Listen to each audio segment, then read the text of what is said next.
Welcome back to The Loft. Now, Tumi, The Loft is looking a little different. Can you please spill the tea? That's because, Palesa, we've got a duo here, and I don't understand why Sadiqa's bringing Hermanth here but not bringing him into the kitchen, because the flavors always go that extra higher when he's in the kitchen, you know? So we've decided to bring him back, Mr. Hermanth Fakir. Hi there, guys. How are you? Thank you so much for inviting me. And yes, we're going to bring in the spice, we're going to bring in the heat in this kitchen. Okay, and that's because we're now going to be making something that I also did not know until I got introduced to the queen herself, which is sweetcorn Lagan. That's Lagan. Lagan. Oh, Lagan. Lagan basically means wedding.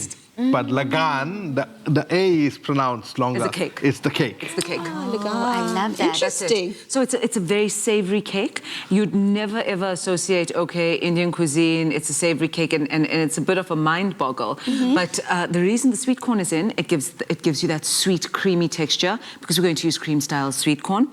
And then the spice comes in with a little bit of chili and, funny enough, white pepper.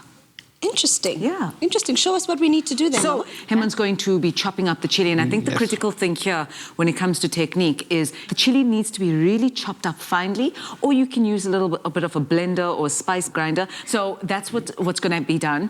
And the importance here, Pali, is the dry ingredients. And the interesting thing about this dish is that it has 3 different types of starches or flours. Okay. So you've got your normal wheat flour, you've got semolina, and semolina you can make porridge from it. A lot of Indian households make suji halwa, so dessert from it. So very fine texture, but it gives grain and texture to the cake. And then an interesting dish, which you can get at your local Indian grocer, is called besan flour or gram flour. It's a legume or a lentil that is dried and then pulverized into a powder, and that's going to give it that softness. Would I just pop it in? Absolutely. We've sifted it, and I think the important sift to let air in and get that in. While to me, you're going to get onions and really chopped up fine, and you probably are going to tear. But it's joys. And then with the wet ingredients, what we're going to do is get our milk in. You're going to get some oil in. And you're going to get some eggs in. Now, the replacement for eggs, and I've been doing some research, you could use sour milk.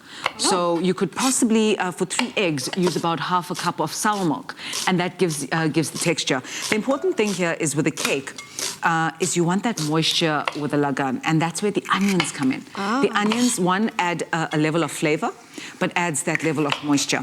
And then at the end, everything's just going to come together into the dry ingredients, and you're going to plop it in. So if you want a nice tea dish that's really quick, easy, get it into the oven. Oven's preheating now at 180, and it takes about 25 minutes after everything's in. Beautiful. I mean, I'm already smelling the ginger and garlic here. Yes. I mean, Herman, don't you just love a good ginger garlic moment? Yes, you need that little warmth in your life, you know, especially when we're coming up to winter.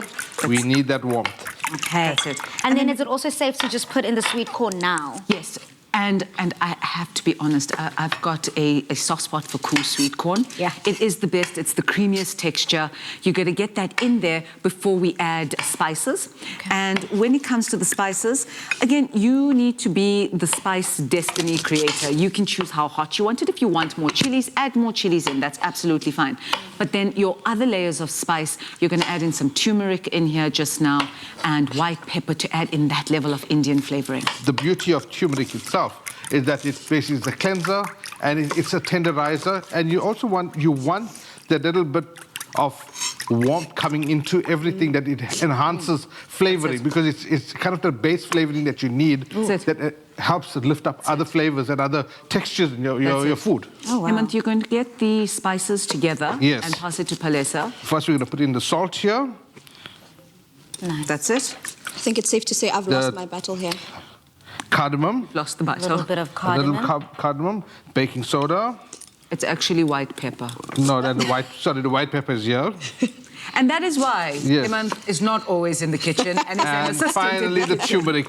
We can never get together looking, and we always fight about everything. But you know what? We need to add spice and flavor, a little bit of extra zest. So you're going to mix that in. We're going to mix it in properly. And then you're going to get it into your dry ingredients. Into my dry ingredients. This is a rough dish. So, you know, nothing dainty about this. Quick, easy, get it in the oven, and you've got a tea time snack. So we're going to get the chilies in. And now we're ready for it. And the coriander in. We're going to get the... So I always recommend try and get all of these ingredients first. So get your onions and your coriander in. First. That's it. And then we're going to add in the wet ingredients. So finely chopped onions. Great job on this onion, Dumi. All of Yes, it in? that's fantastic. Well done. Yeah. Thank you. As the eyes can tell, it wasn't an easy fight this time. I sort of lost this battle, but it's okay. And you're just going to fold that in gently. And the last stage of this, quite simply put, is add in the wet ingredients of your milk, your oil, and your eggs. And again, all of the recipes available on the Afternoon Express website. So once it's folded in now, we move really quickly to get it in. That's Okay. it. And thank you. I do believe slowly but surely is the trick here. Yes. That's it. You fold it slowly. You don't need add in everything one time. You just do it gently each time. Once you start seeing it getting firmer, you add in more. You add in more. Beautiful. This There is we done. go. I mean, this There we looks go. amazing. It That is smells absolutely even better. amazing. That is it. And we're just going to spoon it in there. Just like Beautiful. So this is how you want the This is the thing. consistency of the dough. Perfect. That is what you want to do. You want the texture actually to be more velvety, whereas you're pouring it in. Well, you know what they say, teamwork does make the dream Exactly. work. So that's what we're all about here. But again, just head over to afternoonexpress.co.za, as Sadiq has been saying, to get the full recipe list and ingredients. Oh, thank you, girl. Welcome. And Boom. we've got the one that Sadiqa made a little earlier, because that's it. not the end of it, right? Once we've made it, we have to cut it up and You do have to cut serve it up. That's it. And greased pan, important. And how it's generally done, and quite simply put, is you're going to cut these squares.